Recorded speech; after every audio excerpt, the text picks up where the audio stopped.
Mr.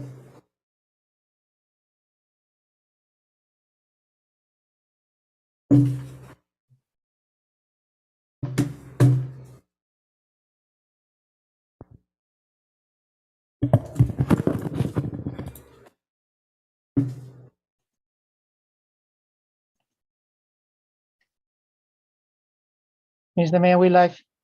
Great, thank you for that. So today is August 3rd, 2022, and the time is 5:15 p.m. And I'm calling to order the Ballpark City Council special meeting. City Clerk, can I get a roll call, please? Yes, thank you, Mayor. Councilmember Alejandra Avila. Here. Councilmember Monica Garcia. Councilmember Monica Garcia. Councilmember Paul Hernandez.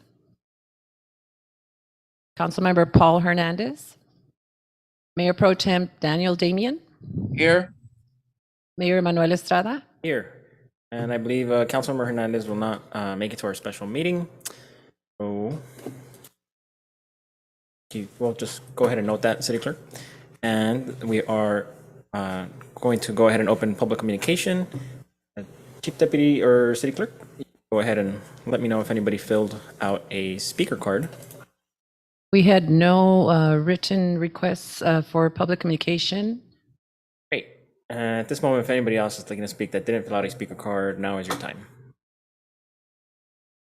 Seeing that nobody is looking to speak, I'm going to go ahead and close public communication. And we will go ahead. Oh. Okay.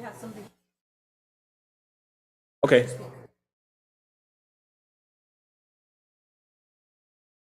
Okay. So moving forward, we're going into our open session for the Family Service Center. Mayor, if I may interject really quick. Yes, Mayor Pro Tem.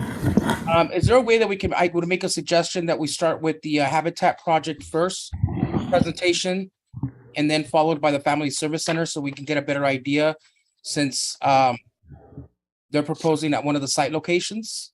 Yeah, that's completely fine. Thank you.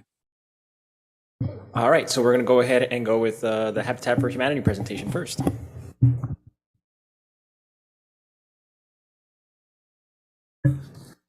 Mr. Mayor, Council, staff, thank you so much for having us. You know we love coming here because it's always something fun to talk about.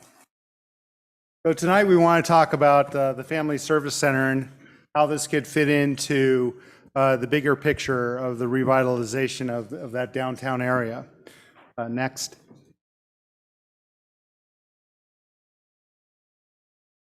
So briefly, we just want to cover a handful of points. This should take us about 15 minutes or so, and I'm sure you might have a question or two at the end. So we can either ask them as you see them or wait to the end, however you guys want to do it. Next. So real quick, I just wanted to just kind of point out where the various projects are before we start jumping to the future projects we want to do. Let's take a look at what we've already done to date. Today, we've already completed 2 houses for home ownership. 5 home repairs have been completed. And currently, we have about $3.6 million that we're going to be doing more home ownership and repair programs over the next 2 years or so. This is another item you'll be addressing a little bit later tonight. But this is going to equate to approximately another 40 housing units of families being served. Also, as a reminder, we have a 12-unit new construction project that's hopefully going to get started around January or so on Torch. And we've signed a letter of agreement with the church to build another 15 units on Stewart. So we are full in. Next.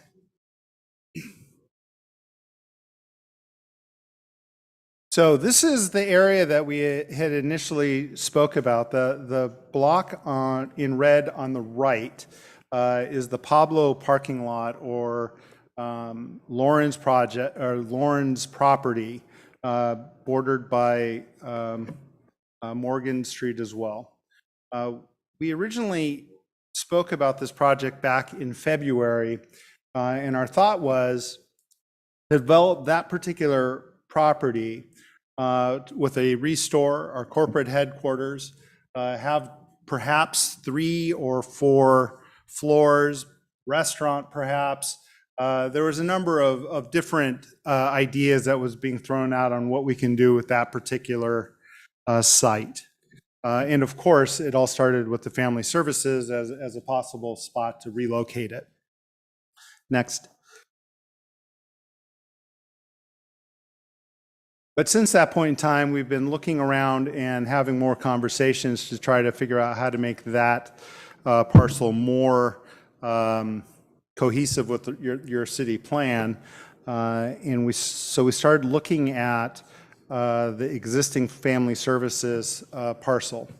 Now, I think it's important to say that no matter how these projects get done, we're going to run into and have to work with the Surplus Land Act in some form or fashion.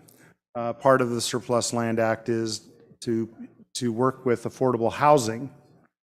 So in this particular area, we're looking at approximately 20 units of housing.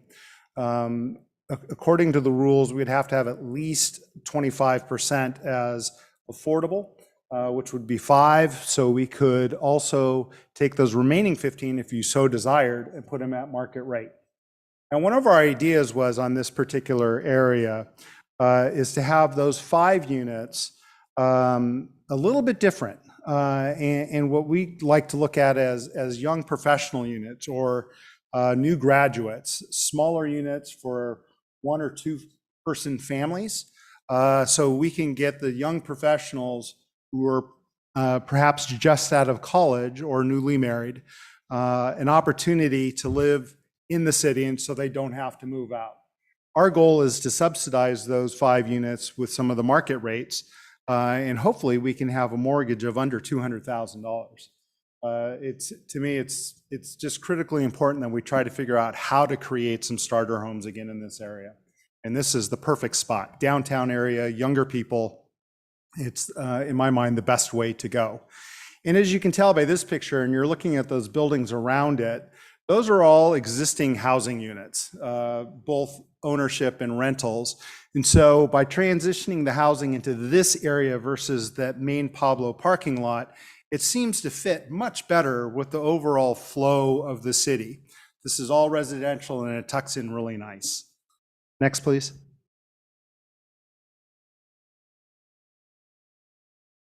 Now, this was our original rendering of the Pablo parking lot.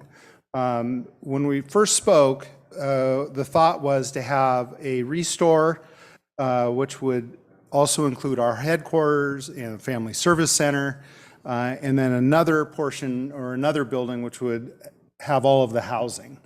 But as we just discussed, it seems to make more sense to have the housing in a different area and to keep this as much more of a core area for commerce. So our thought was just to keep this in mind.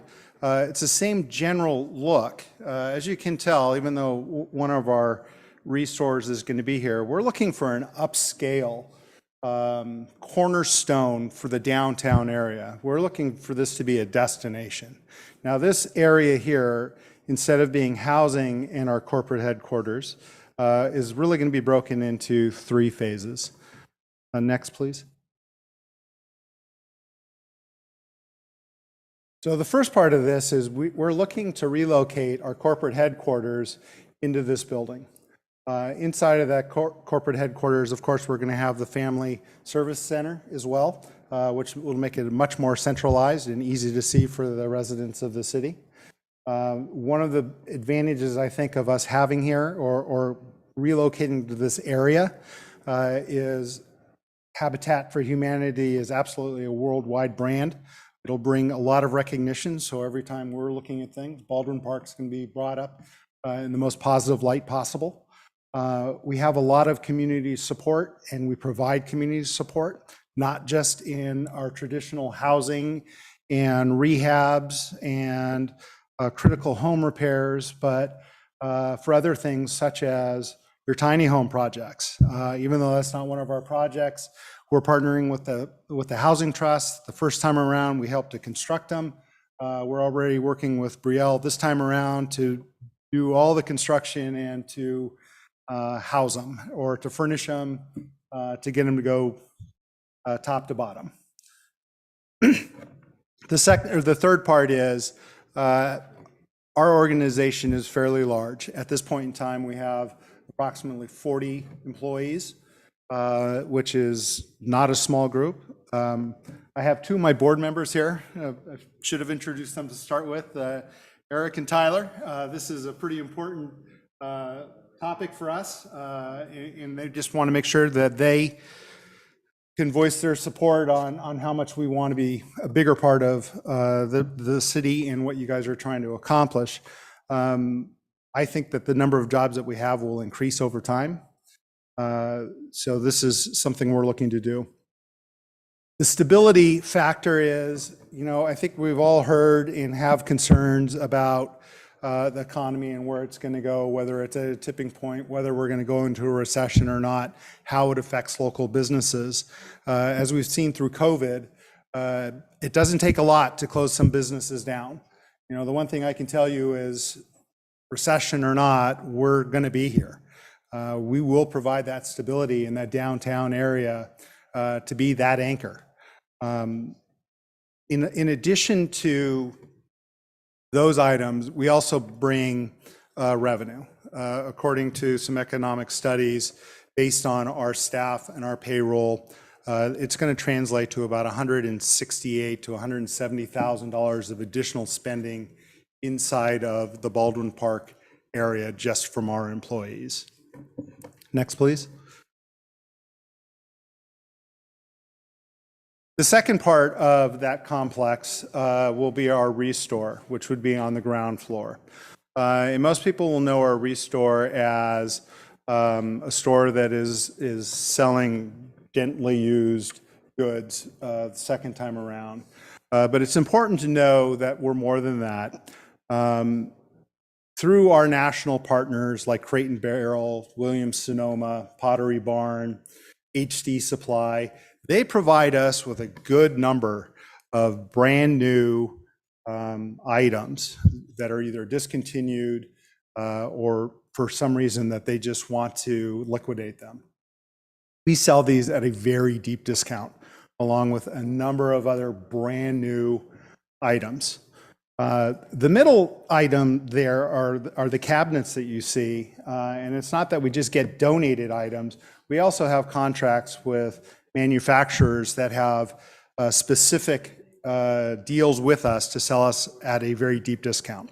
So those are brand new cabinets that are custom made, and they sell far cheaper than you're ever going to be able to buy at a Home Depot or a Lowe's or anything of that nature.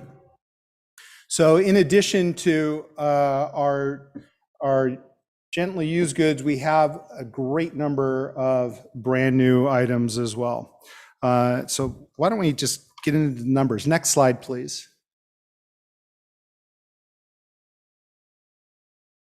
So for example, and to me, this is another key component of being in this downtown area. We have a store currently in Duarte that would be relocating here. And at this point in time, our store in Duarte should be having net sales, retail sales of about $1.5 million. That's a pretty significant amount of sales tax to be generated from one store. We also have about 41,000 customers that visited, 171 volunteers, which is a lot of foot traffic. We've talked in the past about how do we drive people to the downtown area that aren't from this area. This is definitely one of the ways to do it. The last point of the 53 Baldwin Park residents, we've had pickups in the Baldwin Park for the last 5 years, a substantial number. And to me, this is important because it just goes to show that we are a known entity in this store. People are traveling to Duarte on a regular basis from here, and those tax dollars are leaving the city, which is this bottom point. And this is from the Better Business Bureau that says for every $100 spent on a local business, $68 stays within your local economy. So clearly, we want to try to capture as much as we can and keep it here. Next, please. Now, the third part, or that second building in our big park slide is we were talking about the possibility of putting in a food court. Because this also meets, I think, a lot of the goals that you guys are looking at trying to reach. Now, this is a food court that was built and developed in Bellflower. Now, this is not something that we personally would do. We would probably partner with a developer to do this. This is not our wheelhouse. But this is to give you an idea of the things that are being done and that are out there. So in this particular one, it takes about 15,000 square feet, which fits perfectly with the footprint that we're looking at for our restore and our corporate headquarters. In this particular case, the numbers are fantastic. 500 to 600 people on the weekends. 2/3 of the people are coming from outside of the city. So this is driving, again, a destination, making downtown a destination. As you can see, we were talking about in a number of ways, how do we make this something that's going to be a gathering spot, a great location. It's right across the street from the park. It's right in the middle of what we're trying to do. There's a number of ways we can do it. They're almost all open air of some sort. You can make it a nighttime activity. You can make it a daytime activity. There's restaurants, coffee bars, ice cream, whatever you want to do, whatever your goal is, we can custom that type of area. But this is to show how we can drive more business in here. And honestly, to me, having a food court or something like this right next to our restore, they're going to feed on each other, so to speak. People who our restores have high turnover of products, so our customers come in on a regular basis. If they're coming in on a regular basis and you have this sitting next to it, I'm sure there's going to be some spillover. If you're coming in and visiting and having lunch here, and we have all of these fantastic deals right next door, I'm sure that's going to be some spillover. So to me, we think that these are very complementary ideas. Next slide, please.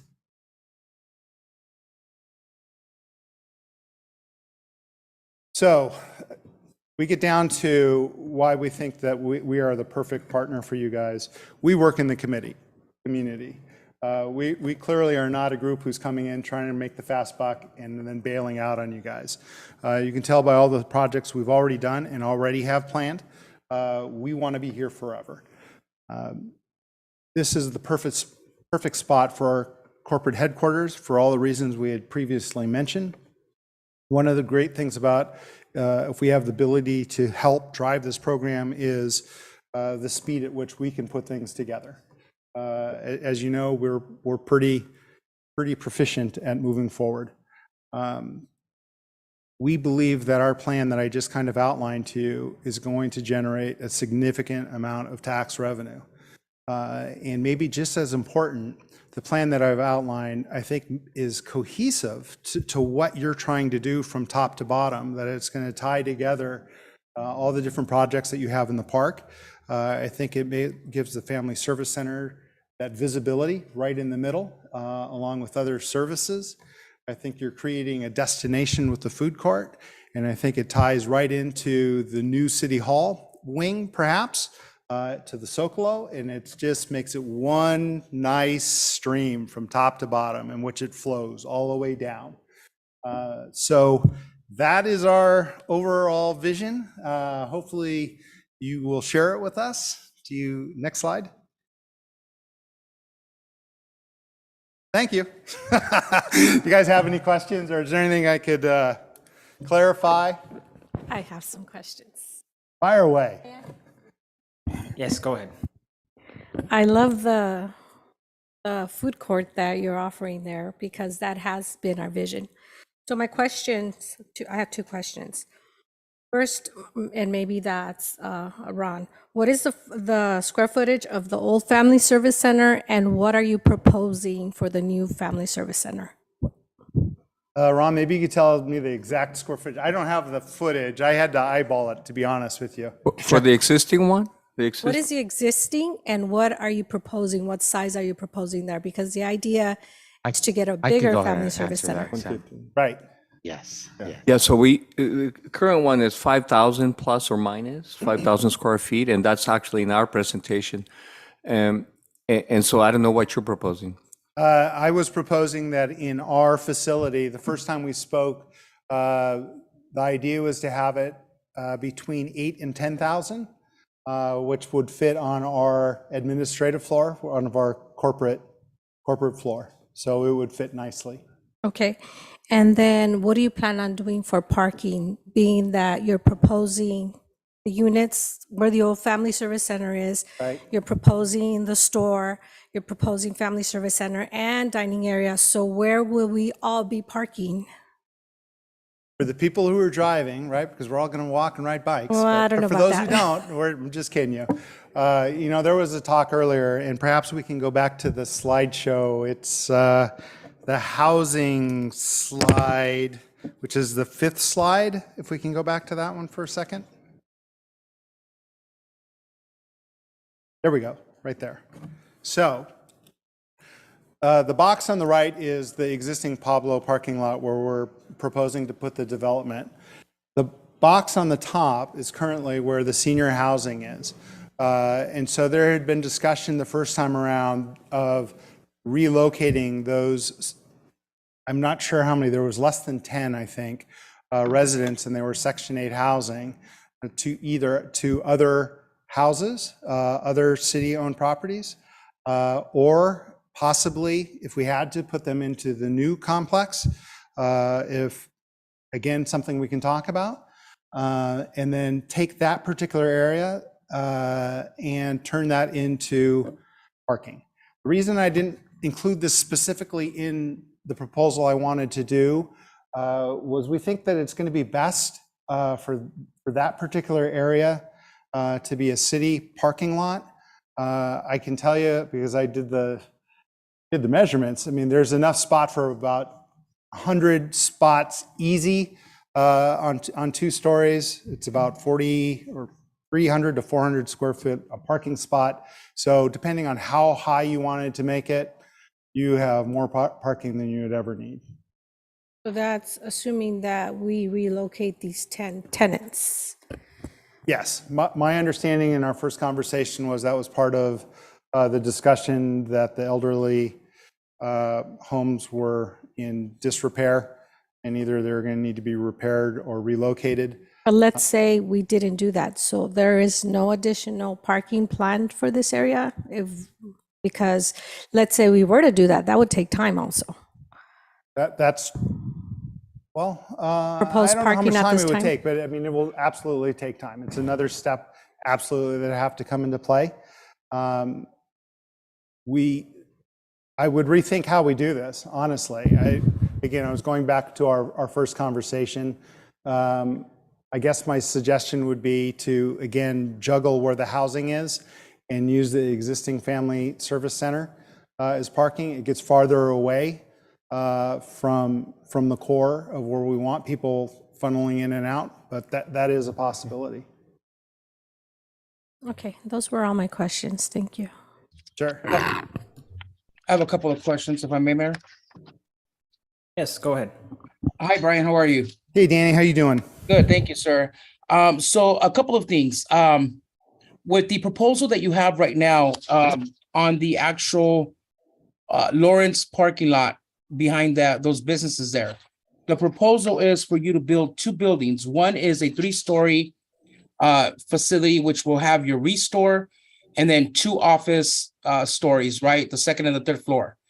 We're thinking it might be 2. I mean, we can adjust this, but I think if the new outline 2 stories would serve the purpose, if we needed to do more, I'd love to talk to you about it. So, okay, but your proposal for you building, basically, I'm trying to wrap my head around how this deal would be structured. So in a sense, we as a city would basically sell you this plot of land. You would build and develop the unit with the restore and the offices as your headquarters. Then Right. the 2nd unit would be residential. Now, the old housing facility that serves approximately, if I'm not mistaken, 12 residents, that would be up to the city to figure out if they want to convert that into a parking lot, because this is not part of what you're developing and what you're proposing, correct? Correct. That's Okay. my thought to start with. Yes. Okay, now, so, and I know that we met and I had a couple of concerns and look, your design looks great. I love the food court idea. I think that's something that we should kind of lean towards for that area. However, my biggest concern is the parking. And I brought this up to you when we met was Right. on Lawrence Street, we added new parking stripes there because we were short in parking. And so with this proposal, we're eliminating those parking spaces on Lawrence. Then on top of that, we're eliminating the entire parking lot that we have there. So we're proposing, I mean, right now, parking is an issue there. If we're proposing, I don't know if you've changed the residential units, but at one point in time, we spoke about approximately 45 units. Those are 45 residents with, let's just say 45 vehicles to be conservative. Then we've got the restore. So you've got staff plus people purchasing in your store.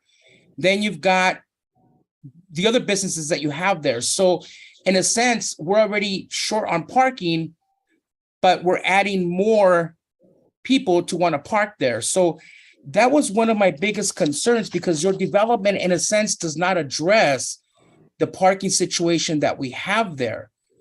I mean, look, for me, the pros are the speed of development. That's great. I love to hear that we can develop this fast. Of course, generation of tax revenue. That's music to my ears. We need the revenue. And the food court. Those are all really great ideas. But one of the crucial things here is parking, because it makes no sense for us to have these great things there if people are not going to have the ability to park. Okay. Yeah, that's something we can look at. We took the square footage from the parking lot and built it out to what the maximum was if parking is the issue. Perhaps we can scale back and get to the number of parking spots that you want and need. Do you have an idea what you're looking for on as far as the number of spots go? I don't a number, but I'm going to tell you it's a lot. Only because just from the concerts at the park that we just had last week, people were parking way over at the Firestone Grocery Outlet parking lot to get to the park. When we have these big events like the Downtown Street Market on Main, there's nowhere to park. And these are just some of the events that we have. But let's not forget that we want to redevelop our downtown. And what we want to do is we want to encourage people to be able to park and walk up and down Main once we revitalize it and bring in different types of businesses there. I know we have the Metrolink station parking lot that's pretty much empty, but realistically speaking, our residents will not cross that Ramona intersection to walk from the Metrolink station down towards this area over here where we're proposing. It would be a great parking for the Zócalo because it's across the street. But when it comes to actually crossing that Ramona intersection, our residents won't. They would prefer to come and park way over where I'm at towards the end of downtown on Ramona than to cross the Ramona intersection. So we would definitely, all I can say is a lot of parking. But I mean, yeah, so those are my concerns. I don't know if anyone else wants to speak on this behalf. I mean, there's only 3 of us here, so I guess I'll No, I believe Councilmember Garcia is on as well. Oh, okay, great. So, to me, it's a pretty big opportunity. We've always been told that, developers aren't interested in Baldwin Park, let alone this site. So, having Habitat and them willing to work with us is a pretty big deal, right? We've seen, I think, Mayor Pro Tem, you and I met with, the old developer, and it seemed like they weren't really willing to change some of their plans to help us meet the vision of what we wanted. So to me, it is actually a pretty big deal, right? Because normally developers won't do something that's not profitable for them. Developers are going to build, they're going to take off, they're going to go to wherever their headquarters are, they're going to let that place run. So having a developer that's actually going to not only maintain it, but be here is a pretty big deal. I think that there's a lot of pros to this, and it's all about how fast we develop, and we've seen the community get incredibly excited about development in the downtown. Every time a restaurant opens, I mean, La Cosecha just opened up and everybody gets excited, right? Because everybody's been wanting downtown development. You know, I think we all felt strongly that the old proposed project in that area would have been a disservice to the community. And I think that this project meets what we all want. You know, I think for starters, it puts us, depending on how many units we build, and I know that Habitat is open to the amount of it, I think it puts us on a pretty big goal, you know. And in 1 year, we funded a potential 50 affordable home ownership opportunities. We have the opportunity to get to 100 affordable home ownership opportunities in record time. Normally, cities put out an affordable home ownership opportunity once or twice, you know, every couple of years. So, you know, meeting that goal, I think, is something big. You know, we're talking about revenues, we're talking about a potential tax increase, we're talking about meeting those dollars. So I think it's also important that we show the community that we're doing our part to collect revenue. You know, we're talking about a potential, you know, there's this talk about a potential recession looming, which is not far from it, right? 14 years ago in 2008, we had a recession. And I think it's important that we learn from it and that we understand how important it is to diversify our revenue sources. We know that the downtown is a majority of service-based businesses, so we don't collect any revenue off that. You know, we're not going to go in there and kick these businesses out either. So it's important that we use the small amounts of opportunities that we have to really create the opportunities that we need. If you know, with a food court and a furniture store, I mean, we could easily have 10 to 12 new revenue sources, which would be 10 to 12 new revenue sources that are helping us diversify where we're getting our tax dollars from. If we were to pass a tax and a recession were to hit, not only would we, you know, it could be detrimental to the community, to the city, because we've increased our reliance on a small group of people to fund the city. So that could be, you know, that's something to keep in mind.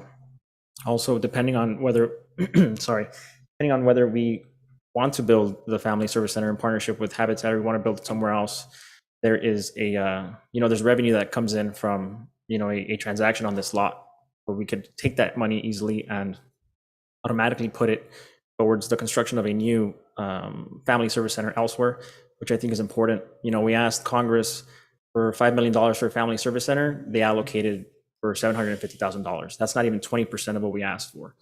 So it's important that we put our dollars in. We also talked about a potential portion of our ARPA dollars going towards a new Family Service Center. We could very well be close to halfway funded for a new Family Service Center based on the costs that we've seen for other proposed construction. So that's also important. I know that we talk about parking a lot, but when we look at our aerial map, I think one of the issues that we had was, you know, we already have a big portion of our downtown being parking lots. And although it's important that we make sure that these cars are going to be somewhere, we also want to encourage people to walk. And, you know, for a very, very, very long time, we've talked about a walkable city, you know, and we have to kind of push people to do it. You know, for some reason, people don't want to walk here. I don't know why, but, you know, residents go to the Santee Alleys in LA, they will walk miles. They go to downtown Monrovia, they don't mind walking the whole strip, parking in one spot. Anywhere you name it, Glendora, downtown LA, we park somewhere and we walk everywhere. So there's no reason why we can't be doing that here. I did just quickly pinpoint on Google Earth, and the parking lots are less than 1,000 feet from that desired location. You know, I think that there's a lot of opportunity to rejuvenate that area, and it's very necessary. I mean, that parking lot is very dated, you know, and it has become a nuisance lately, especially with the fire that happened at the building next door. So it's incredibly important that we develop it and make sure that we remove these areas that are causing blight or problems to the community or to the city, because we know that it's going to reduce that strain on our staff. I mean, this is fast development. You know, we're building a downtown, I think, faster than anyone could have imagined it possible. We're building a Zócalo. We're looking at how we make the downtown more vivid. So we could be working simultaneously, and we can have a new looking downtown in record time. We could be working parallel with Habitat, which I think is important. Also, the ability of Habitat's working with us, which I think is really important. You know, I think I mentioned that earlier. Developers, they're not going to do something that's not profitable for them. You know, and We're not going to, I think this is a once in a lifetime opportunity to bring in a headquarters. That's a pretty big deal. Having a headquarters in the community, I think it opens up room for philanthropy. I think it's something that we've always talked about, especially now that we've talked about, how we fund services, how we get partnerships going. Bringing people into Baldwin Park is incredibly vital. So now we have a nonprofit headquartered in our downtown, and I think that's important. It brings in jobs, it brings in foot traffic, it brings in people to check out Baldwin Park, people that otherwise wouldn't stop through here. So, overall, it brings stability. I mentioned earlier that people get excited when they see a restaurant or they see something coming to the downtown, because I think it's something that we've longed for a very long time. This would bring life to the downtown, and it brings stability in the sense that, this is going to be somebody's corporate headquarters, so they're going to be here all the time. There's going to be staff all the way to the top of the administrative pyramid, and there's going to be more people, more foot traffic. We look at some of the businesses that have come into the downtown. Unfortunately, they don't last as long as we'd like them to. We just saw Sage. They've transitioned owners. There's a new restaurant there. You look at Menchie's. I think Menchie's only lasted a couple of years. Fallas Paredes is closing. So it's also very important that we keep in mind what's happening around the area, because we need to find ways to make up for that revenue. And for the parking, I think parking is important, but as I mentioned, it shouldn't be our top concern right away. Development takes time. And I think that there is a perfect opportunity here, depending on how we've talked about building up McNeil Manor, which I think is important. I think that we've talked about the idea of expanding McNeil Manor and building up, and we've seen the need for that as well. Through our tiny homes alone, we've seen how many seniors are in need of housing. So that adds to that conversation. Having seniors living in front of the senior center, I think is a pretty big deal. But over that, if we were to, we were able to build a parking structure that was big enough to not only add parking, but make up for the loss of parking, we could be expanding not just that parking lot, we could be expanding Morgan Park. Sometimes we pass by Morgan Park and imagining that parking is no longer the frontage there. I mean, that's a bigger conversation, but it would be a pretty big deal to make it so that there's nothing but park in the frontage. So we do have to, like I said, get creative with how we do things and think about the long term. So especially with development, we're not going to be able to lock in everything right away. So those are just some of my points. I have one more question before I forget, Brian. You mentioned something about the building, maybe possibly becoming our family service center. Just for clarification, that would be something that us as a city would have to lease from you if we were to decide to use your facility as the family service center, correct? That's one way to do it. We're open to a lot of conversations. I'm at this point in time, honestly, we just want to find out what the goal is and how we can best help your city. We view ourselves as a partner. We think that we have a lot to bring. One of the ideas was, this was, if I'm not mistaken, probably before we knew that you had put out a grant request for the construction of a new center. We were thinking that this would just be part of the transaction. I mean, again, our thought was we want to figure out how do we get the family service center to be in the center of the downtown so there's accessibility for the people who need it. If I know we've talked about going from 5,000 to perhaps all the way up to 10,000 square feet. I'm not positive what the big game plan is, but this is something, we're at the first level of determining the best structure, right? So I just would like to make sure that we're on the same page with you and how we would work together. So, to me, these questions about parking and what we're going to do with the family center, this is awesome. Because this is what we need to get to the next level to make a determination whether this works for you. If parking is the only issue, we didn't spend a lot of time thinking about it, but there is a lot of area that might be better utilized and consolidated into areas that could turn into parking. We made a lot of assumptions when we drew the map. It was based on a single conversation.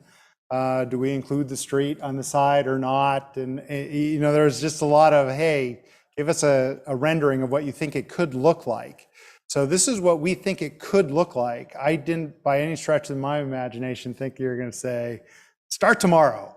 I mean, I'm expecting a dialogue. I need to better understand your concerns. And so we can put together the best plan possible that meets everybody's goals. Thank you for that, Brian. Sure.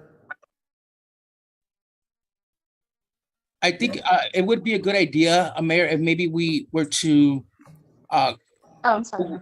go with the Family Service Center presentation, and then this way we see what our options are, and then have that broader discussion as to, okay, what are we going to do in this plot of land here?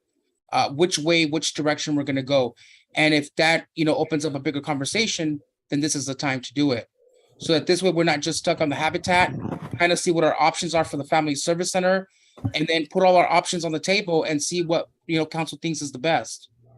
Yeah. So we can have our habitat team stay on standby, and then we can go ahead and move forward with city staff's meeting. Mayor, can you hear me? Yes. Okay. I also want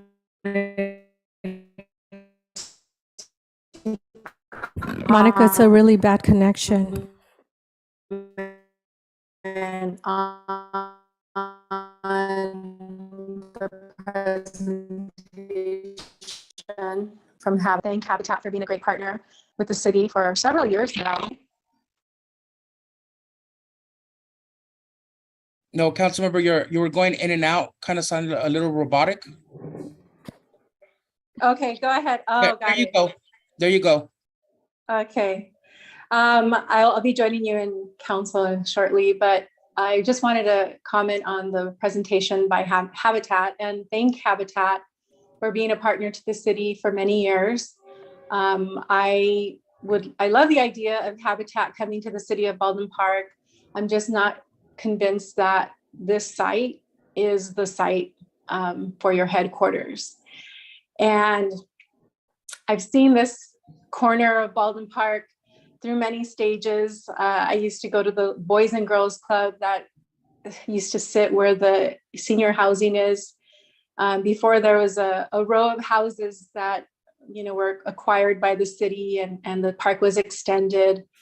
And so it's an important little pocket for us, and we really want to be thoughtful about how we further develop it. I am very much in favor of activating the space, and I would love to see revenues generated, whether it's retail or property taxes, because it is needed in the city. But my concerns, I do share concerns with Mayor Pro Tem Damian in that the parking, that's always a challenge for that site. And I'd be curious to know, what plan is developed to better address the parking. In addition to that, I really do feel that the city should own its Family Service Center. We have the opportunity right now to do that, to make that available to our community for decades to come, and to foster a nonprofit incubator. And that's an exciting opportunity for the city that I don't want to give to a third party. And I also want the Family Service Center to be very accessible to the community that needs it. That may change over time, but I would like to see the Family Service Center have a first floor that is very accessible, that has parking, that doesn't deter people from using its services, and is actually very welcoming and inviting. So we can talk a little bit more about that on this next presentation. The other piece of this is with regard to the senior housing. If we displace those seniors, I would absolutely ask Habitat to transition them into any housing proposal that is being proposed. So I wouldn't want to, just kind of let them fend for themselves with the Section 8 housing voucher or anything like that. I would want a smooth transition. I would want a plan in place because especially at their age, uncertainty, can definitely take a toll on their health, mental health, physical. So as it is, they're already probably very vulnerable. So those are my considerations. And I also look forward to the next presentation. Thank you. Great, thank you for that. One more question I just thought about. So when we're talking about building at the Family Service Center, at the current Family Service Center, would one option be to build the first floor parking and then kind of like a, there's a lot, I've seen a couple of structures where there's parking on the bottom and then you build the foundation to house units on top. And I think that would be one option to potentially expand parking all the way to the back, and then you'd have the units on top. Now that I have a better understanding what some of the bigger concerns are, then I can go back and take a look to see how we can get this done, to incorporate. We wouldn't be the first person that had parking as an issue to having a new building, and what the best way to incorporate it would be. Having the city own the Family Service Center or a portion of it, I mean, theoretically, I think we could probably, it's possible to break the building into condos and you would own portions and we would own portions. But these are the type of conversations that I would like to have as part of a bigger picture of if we're going in the right direction or not, just to make sure, because it will take some time for us to do this. And if the council feels that this is a poor location for all the reasons that have been mentioned, we're still going to be here. We're still going to be your partner. We're still going to be building houses. We're still going to be in your neighborhoods. Like I said, we just feel that we can give a lot more and provide a lot more stability and everything else that's been said. I guess, like I said before, we were looking more for some direction on what you guys want to do and how we can best help you accomplish that. So the points that you raised, we've heard loud and clear. And if you still want us to investigate, we're more than happy to come back with something to address the issues that you've spoken about. Okay. All right. Well, then let's go with the staff presentation, and then we just have you on standby just in case we're to expand, continue the conversation. Thank you all. We're going to tag team on this presentation, myself, Sam, Ron, and Manny, but it's brief. It took all four of us to come up with this brief presentation. Very powerful, nonetheless. So, it's important to look at the point of departure for our perspective. And if we can go to the next slide. The point of departure here is what all of you, the council members and mayor, have alluded to already, that the family service component, as far as the city is concerned, it's an extremely important service that we provide as a city to its residents. So the obvious question that has now come up is not even a question now, it's a conclusion that the current Family Service Center is just inadequate and it's antiquated and not able to meet the needs of the community. But what we have here is sort of the existing functions and organizations that are housed in the Family Service Center as it currently exists. We talked about it being 5,000 square feet. It's just over 5,000 square feet, but it has no support infrastructure, no high-speed internet, no common functionality that many nonprofit organizations actually need, such as sometimes a central payroll, many other things that a family service center should be able to provide, and so that's clearly a conclusion.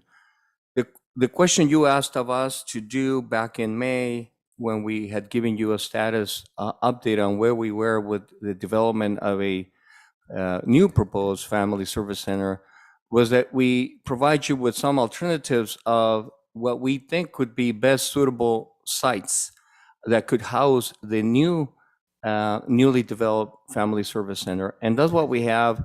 I will prelude that this is very, very preliminary. This is more on the site selection level of discussion. We don't have renderings, and it's only in the purity of the family service center by itself. We're not talking about whether it could be in coexistence with any other function or any other type of service. This is just in the pure sense of the family service center. So with that, if we can go to the next slide, and then Manny, if you can talk about this, and then Sam for the sites that we have in mind. Yes, sir. Let's see here. Okay, the thinking out loud in terms of designing a new facility, we would need to visit a few other facilities. And I was thinking just off the top of my head and visiting a few other facilities that we are probably looking at approximately 12,000 to possibly 15,000 square feet.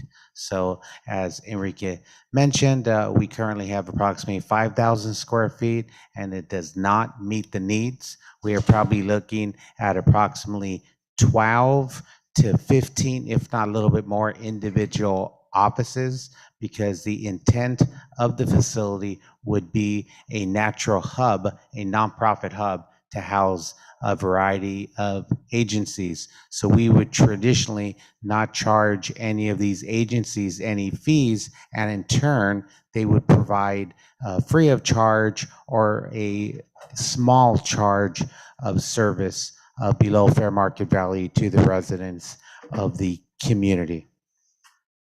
And as the CEO mentioned, we would need a wide array of upgrades, audio-visual, and meeting and training rooms. And once again, I'd like to emphasize that we need many, many more individual type of offices. We currently have approximately 5 offices, and we opened up in 1997, and we quickly realized in 1997 that we needed to add, so we added 3 more offices, or actually 2 offices and 1 conference room, and we opened up in 2004, 2005, but still does not meet the current needs. And as we mentioned, in terms of services, we have a wide array of services that we collaborate with: consumer actions, vaccination services. We have annual health fairs.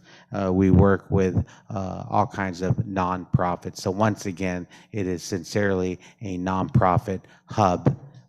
And staff does not specifically offer all of the services, but we definitely leverage our resources with a variety of nonprofits. I think at this point, I will turn it over to my next colleague.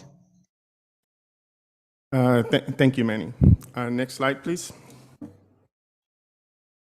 So just judging by the conversation that we're having today, I think we're all in agreement that there is a need for a new family services center. I think Enrique and Manny both touched on the fact that the current Family Services Center, while it has been good to the community and provided a lot of services, has outgrown the services that are provided to the city. So we know that, and we're all in agreement that there is a need for a new expanded Family Services Center, but it will look very different depending on where we decide to build it. So back in May, the council gave us direction to come back to the council with some location considerations. So I'll go over a few. This is not a comprehensive list of locations by any measure. This is just a conversation to get the ball rolling, to open up other conversations and maybe consider other alternatives. So the first option, the recommended option actually, is to build the Family Services Center at the Lawrence parking lot. This will capitalize on existing synergy that exists now with the park and tie in with the community center, the senior center, and the youth activity center. And it has access to public transportation and other services. The second option is to expand the current site location where it is now and relocate the building and bring it out prominently towards the front of the lot where it'll maintain the synergy it has right now with, again, the community center, the senior center, and the youth activity center. Another consideration could be possibly the City Hall campus. At the last meeting, we presented a proposed conceptual, at this stage, building that will expand on the City Hall building, providing another wing to flank the Zocalo project. In that building, we were proposing a city clerk's archiving building, but we don't have a designated use for it or any type of programming for it yet. But it will integrate with the proposed City Hall Annex building. It'll have access to the upcoming Zocalo Civic Center Plaza.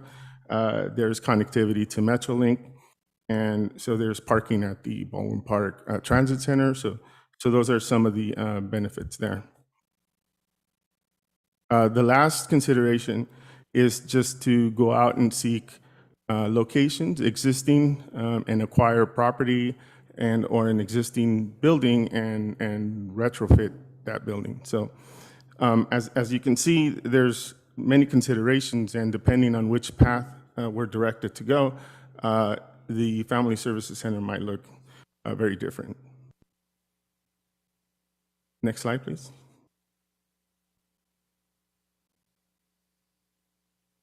So next steps is, as Manny mentioned earlier, is to get direction on a site selection or seek other sites.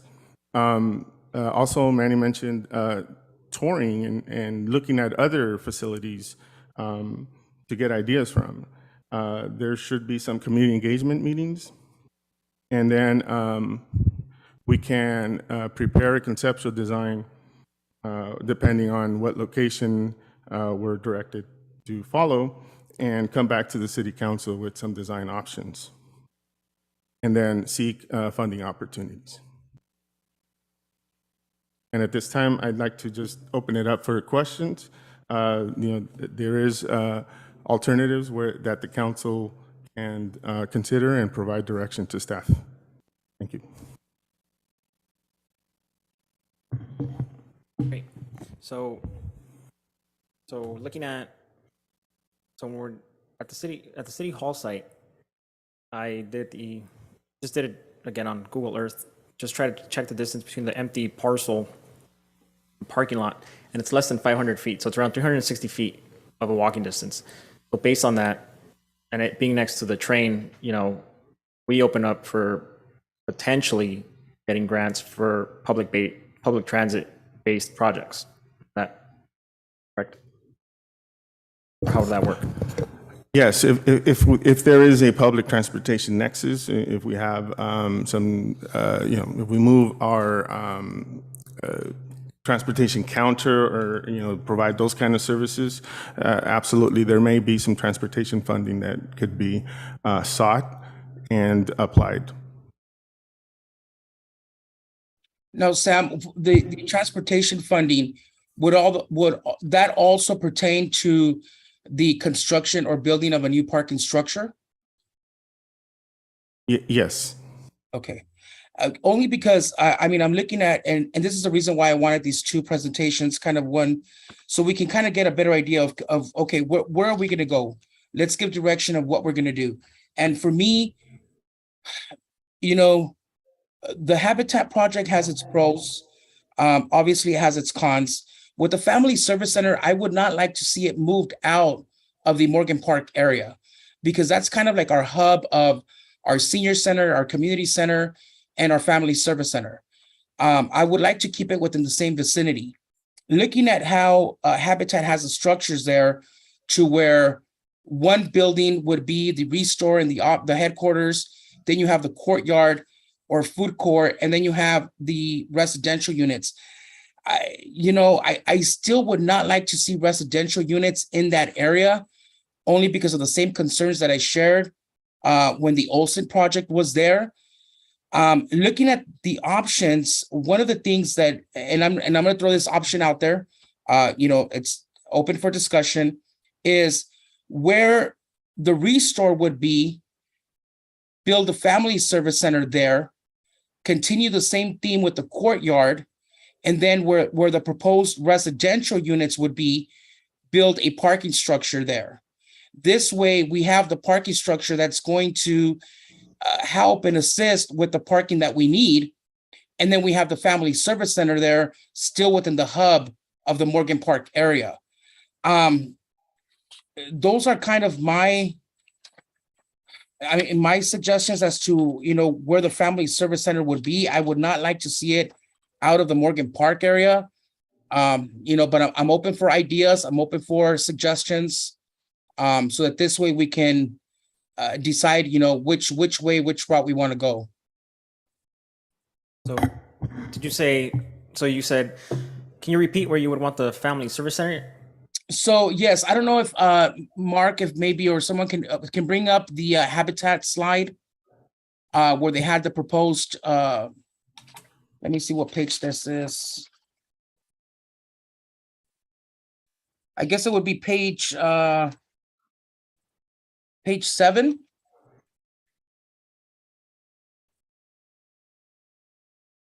So this area here, as you can see to the right, they're proposing the restore and the headquarters there. Make that build the Family Service Center there. Continue the same theme as far as the courtyard, food court, and where they're proposing on the left, the residential units, a parking structure there.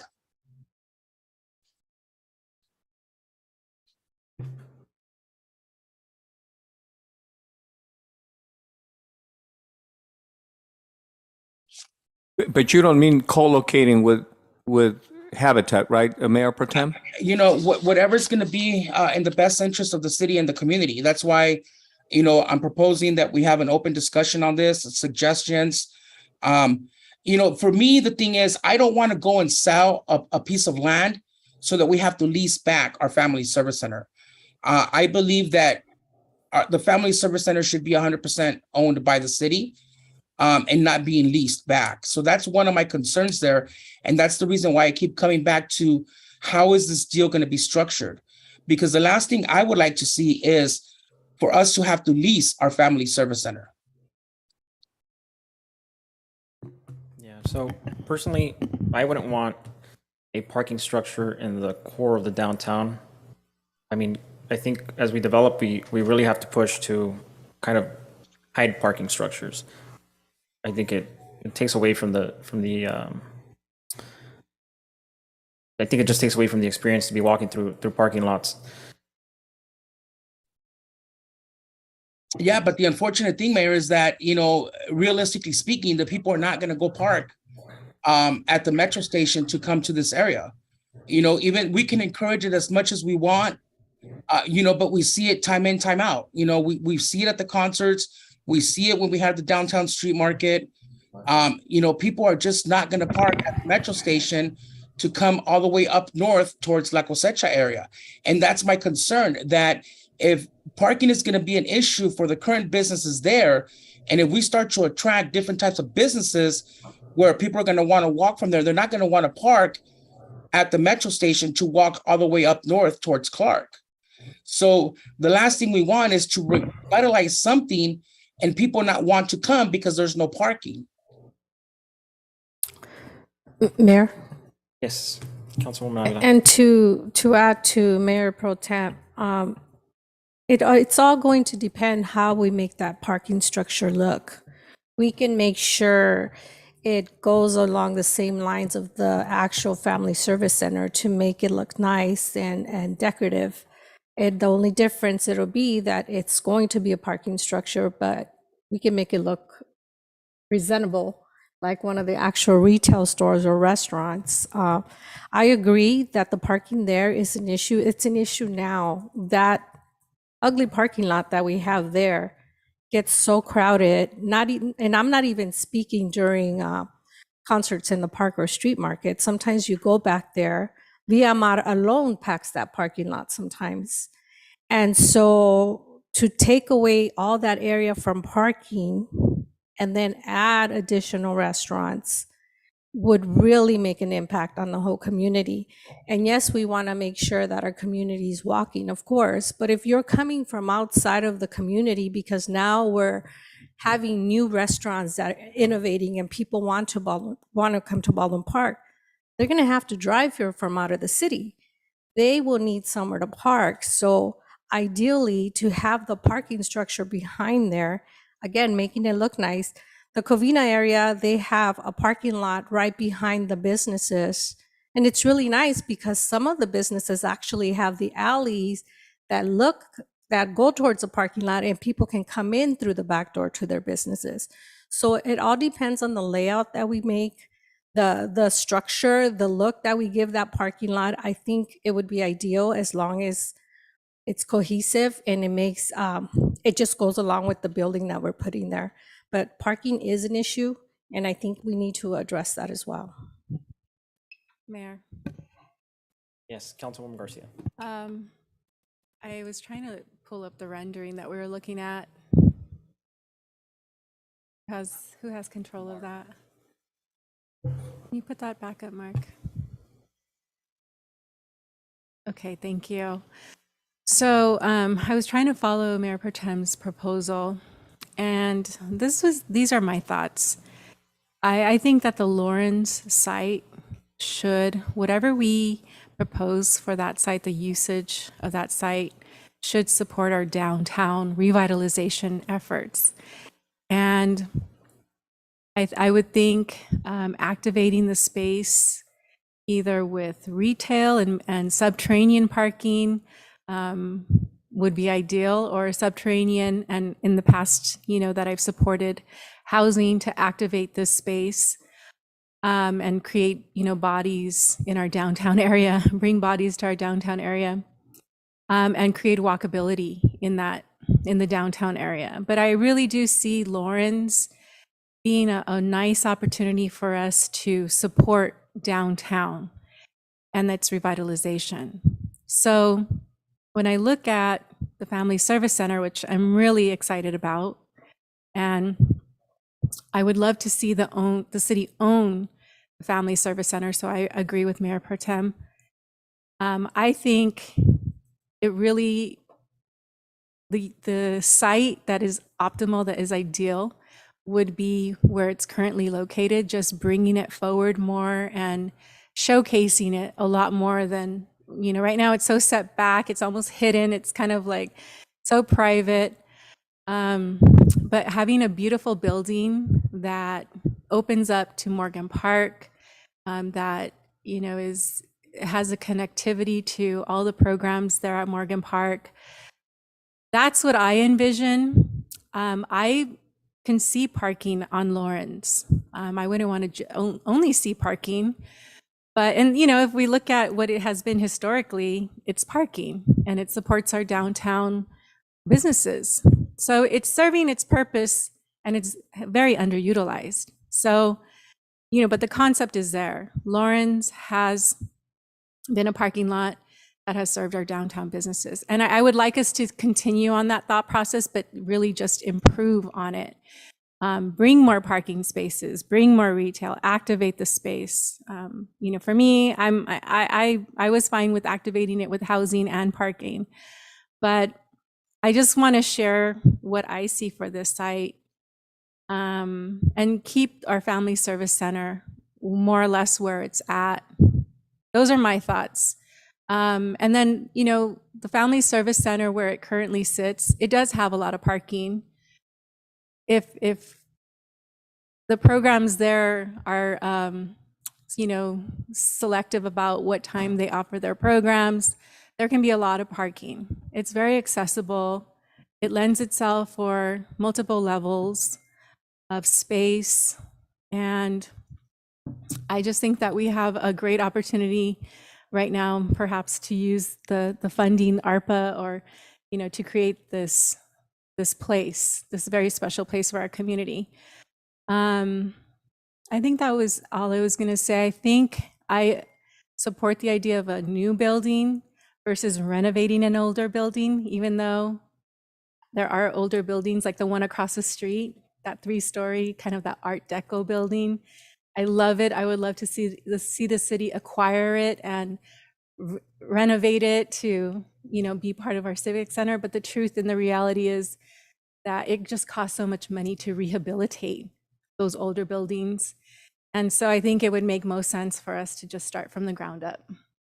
So I favor keeping it where it's at, expanding on it, showcasing it, making it beautiful, making it very accessible to our community, and then keeping the Lawrence, keeping its usage in support of our downtown businesses. So those are my thoughts. Thank you. Thank you. So, I'm 100%, we should own our family service center. We have a great relationship with Habitat, but, councils change, and so do executive seats. So, in the long term, it's important that we make sure that we, plan for peaceful relationships in the long run. I think, the proposition of Habitat does revitalize that area. It brings in a promenade, it brings in a center courtyard, it brings in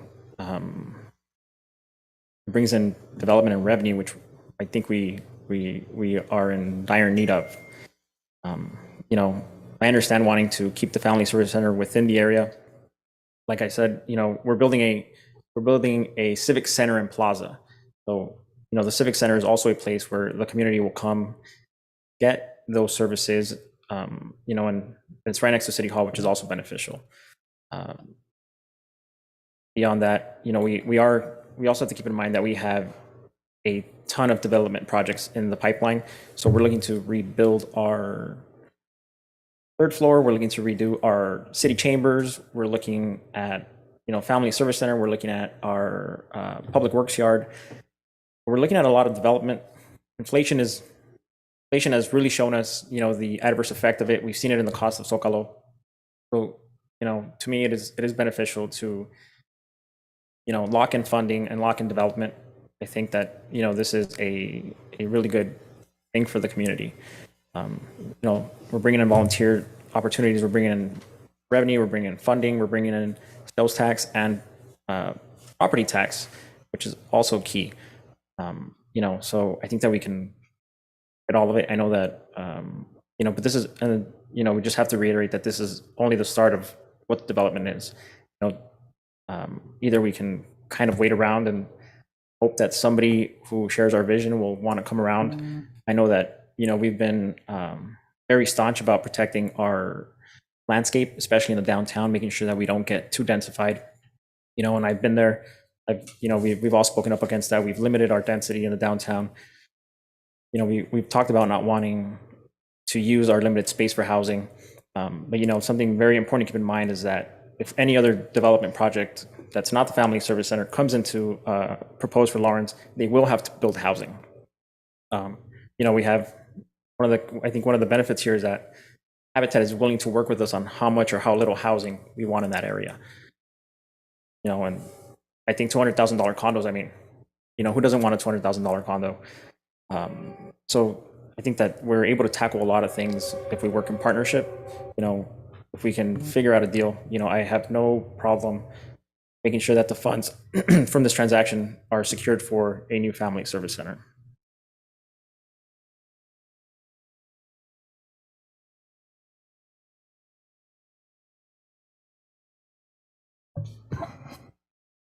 So do you have direction or not really?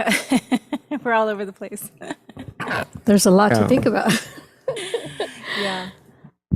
Yeah, we'll have to listen to the tape and get together with the E team and Maybe have another, well, let's have a follow-up conversation. I just agree. because this I was think like- there's too much and it's a big decision to make. And I agree we should have another meeting and have more ideas on what we like. We all have different ideas and I think they're all great, but compile our ideas. But I think at least I need more time and it sounds like you do too.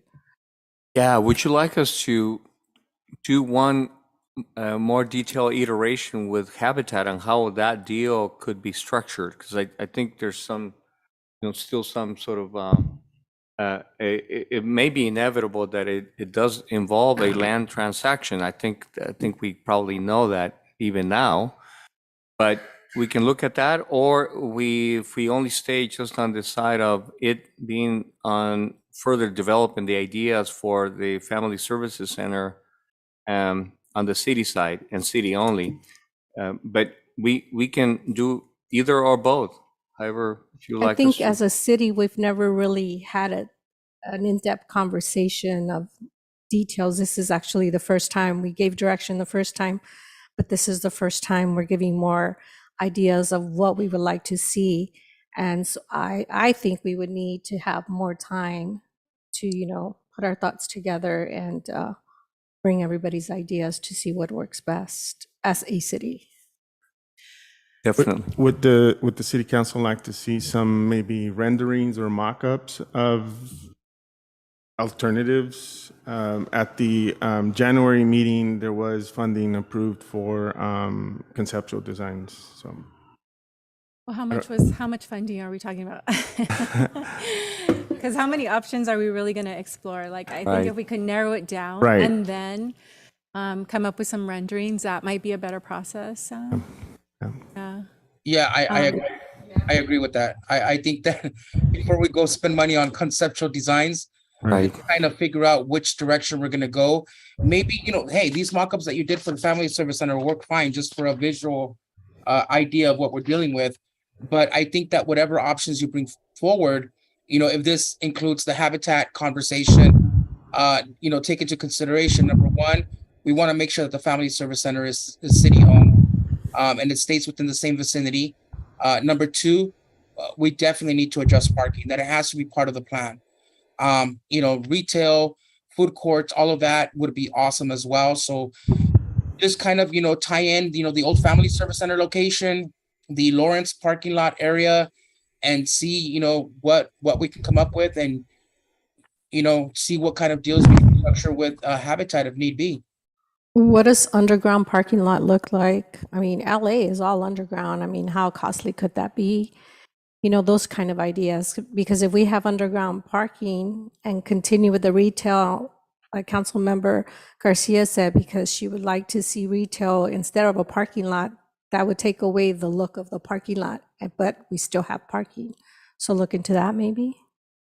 Just different things to look at. Yeah, and explore the idea of the expansion of the campus environment, the campus that has at its core the existing Morgan Park and Community Senior Center. That's the core of the campus. How do we enhance that sort of feeling of a all-inclusive campus? Folks go to Morgan Park for a lot of different reasons, and that's a very important asset that we currently have and should capitalize on it.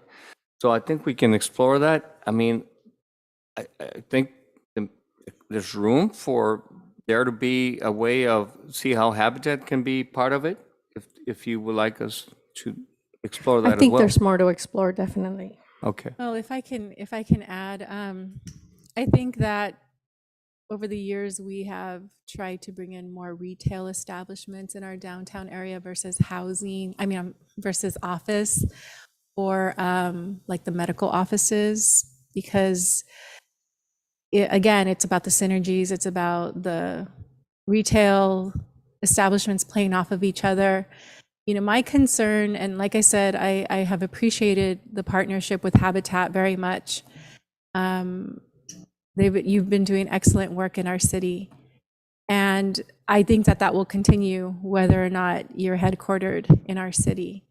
But even if we did subterranean or underground parking and had the offices of Habitat, the headquarters, I think that that parking would really serve the Habitat headquarters.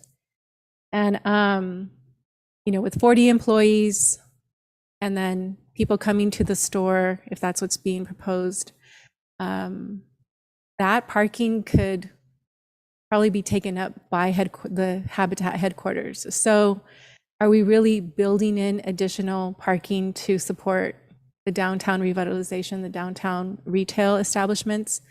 Probably not.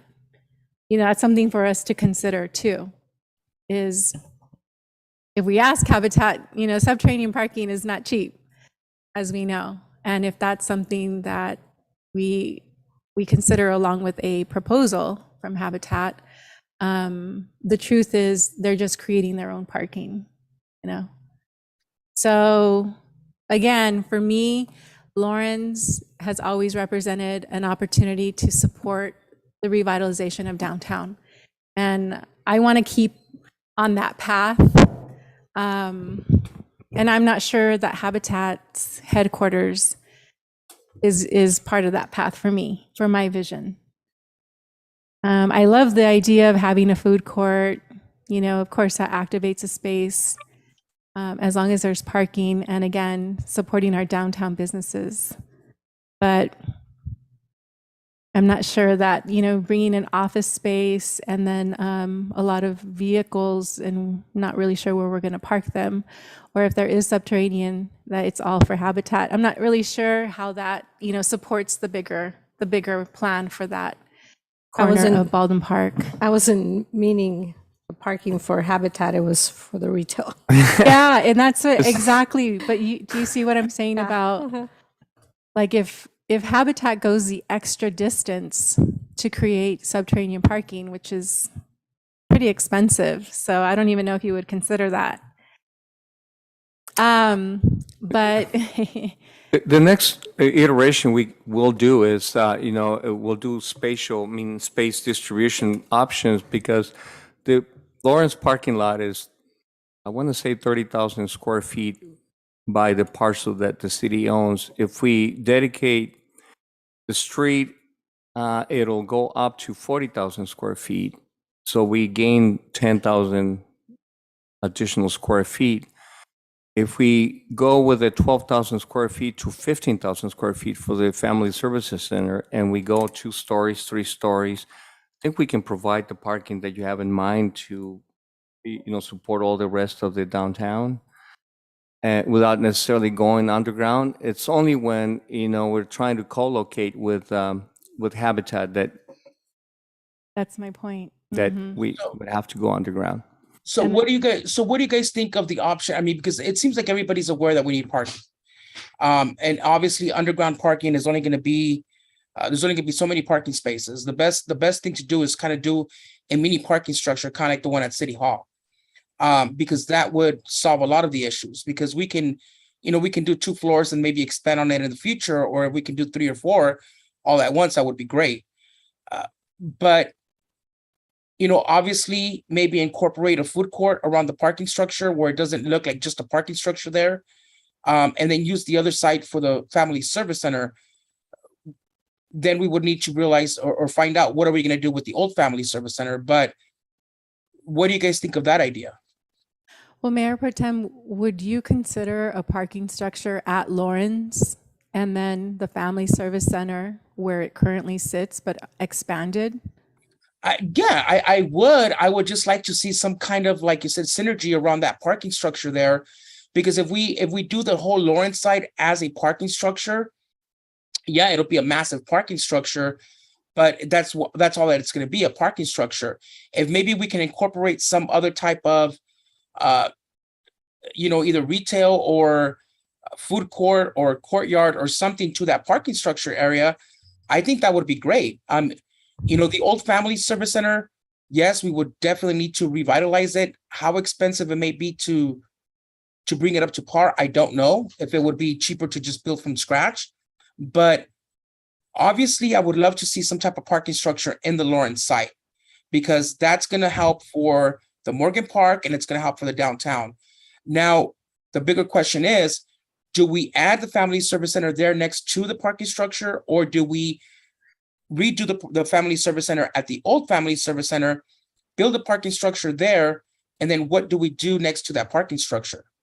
Well, if I can chime in on that, I think that demolishing the existing Family Service Center, starting from scratch, bringing it up closer to Morgan Park, expanding on the footprint, going multiple levels would be one option. And then the parking structure would best be placed at Lawrence Avenue to support the downtown businesses, because it's very accessible. And there's also an alley, which would be a public easement. And we can look at that as being a space for a food court possibly.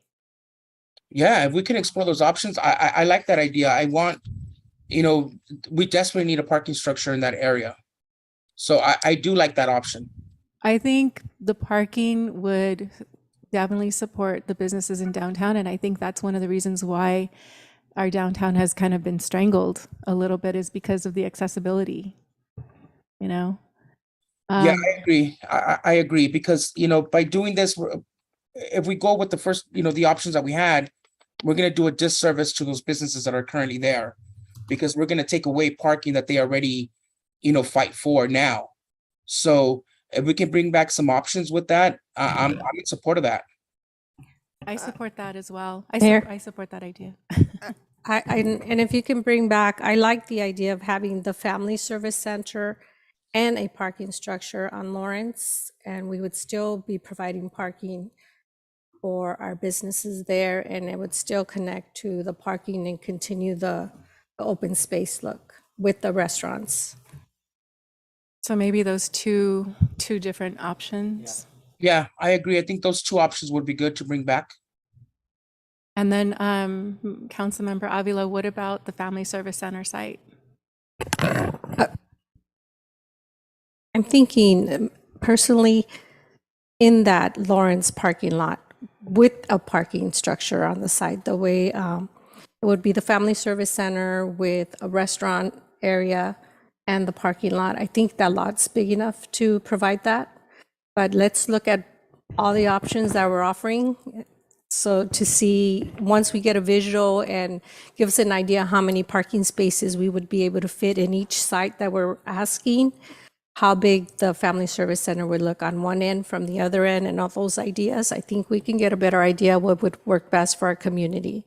And also, I would like input from Manny and his staff to see what ties in better, or what section of the park. I really would like their honest opinion without worrying about what we're thinking, just what they think would work better for our community, since they're the ones that are actually working with the community and providing those services.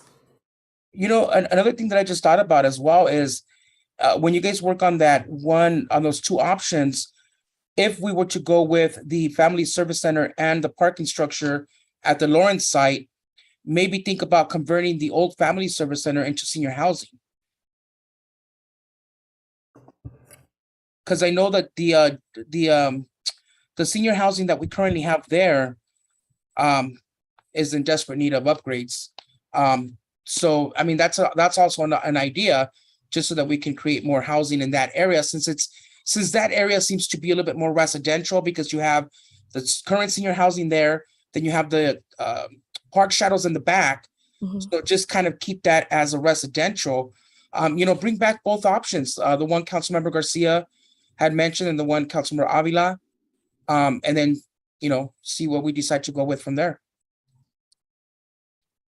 And piggybacking on Councilmember Avila's comments about asking Manny for your input as to what would be an optimal site, or, getting your input. I would also ask Ron for your input for the downtown uses and the synergies in our downtown area. So, if you two can chime in, that would be great. everybody chiming in, I think would be great. Great. So I think staff has Our direction, right? have direction. I will just state for the record, I don't agree with using that site for parking. I think it's a service to the community. We really need a downtown that is going to be vibrant and bring in revenue. You know, we don't have money, we don't have staff. Bringing in a whole other structure to take care of is going to be a potential burden. So, you know, we've talked about, even before my time, city has been talking about a walkable city for a decade. It's part of the downtown specific plan. I don't think that this is addressing that vision. Staff, you do have direction, and we will go from there.